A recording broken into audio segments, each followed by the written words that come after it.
Ayan guys, after 3 days, 2 nights natin, bumalik na siya sa kanyang talagang bahay. Ito. Papasok na siya sa kanyang bahay. Thank you 3898. Thank you Lord for the safe flight na ayos si 3898. Ayan.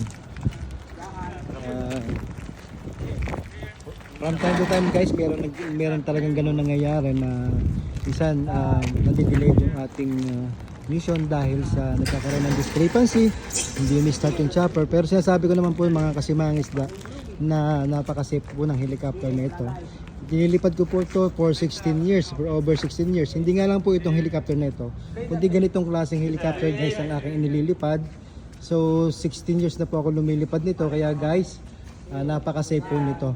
May marang pagkakasaya nangyayari guys pagka yung mga bagong overhaul, kailangan talagang itinetest flight yan.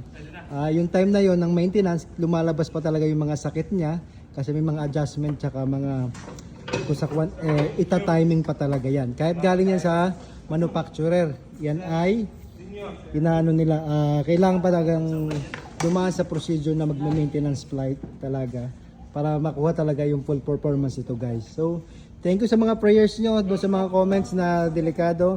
Nandito na po kami sa Manila guys ngayon at we landed safely dito sa Manila. So thank you po sa pagsubaybay sa inyong simangisda.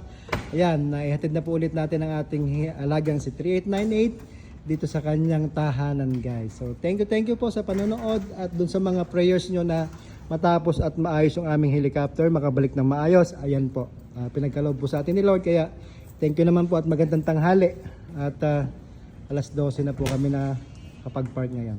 Thank you, good afternoon na. Si Mangisda lamang po.